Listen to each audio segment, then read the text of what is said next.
શું નામ તમારું? વિશાલ લાખાણી. વિશાલભાઈ, શેખ હસીનાએ અહીંયા આશરો લીધો, બાંગ્લાદેશના વડાપ્રધાને. ત્યાં 5 લાખ લોકોએ બળવો કર્યો 18,000 કરોડના દેશમાં. એમાં એ ભાગી આવ્યા. યુકે યુએસએ એમને આશરો આપવાની ના પાડી. પણ ભયજનક સ્થિતિ એ છે કે હિન્દુ ઘરો પર હુમલા થાય છે. ઇસ્કોન મંદિર આખું સળગાવી દેવામાં આવ્યું. અને બંગાળમાં 1 કરોડ સૌથી મોટું સ્થાનાંતર થશે દુનિયાનું, એક સાથે પ્રવેશવા કોશિશ કરશે આપણી બોર્ડર પર. શું કહો છો, એમને આશરો આપવો જોઈએ, શું કરવું જોઈએ? ના, હિન્દુઓને તો 100% આશરો તો આપવો જ જોઈએ, પણ ખાલી મેક શ્યોર કરવું જોઈએ કે હિન્દુઓ જ હોય. કારણ કે બાંગ્લાદેશી જે હિન્દુઓ બનીને બી આવે છે, સૌથી પહેલા આપણી પ્રધાનમંત્રી જે છે શ્યોરલી સારું ડિસિઝન લઈ શકશે.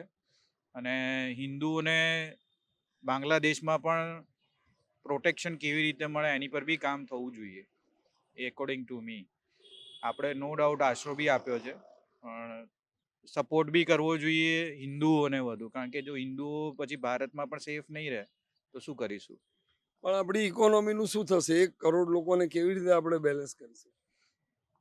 એ તો બહુ મોટો પ્રશ્ન છે કે કેવી રીતે કરીશું. પણ પહેલા તો મેં કીધું એ પ્રમાણે અત્યારે તો હિન્દુઓ કરતા બાંગ્લાદેશી વધુ આવે છે, બરાબર છે. તો એ પહેલા તો આપણે એ પ્રોટેક્ટ હમણાં કરવા, સુધી એમને કાઢવાની કોશિશ કરતા હતા આપણે ઘૂસી ગયેલા રોહિંગ્યાના જે રોહિંગ્યા અને બાંગ્લાદેશીઓને. હા બરાબર, હવે એને આ તો ઉપરથી 1 કરોડ હિન્દુ આવી રહ્યા છે.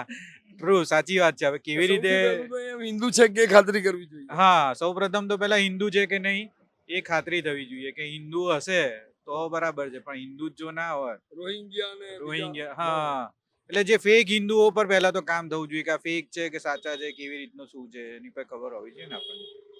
ખૂબ આભાર. Thank you. Thank you.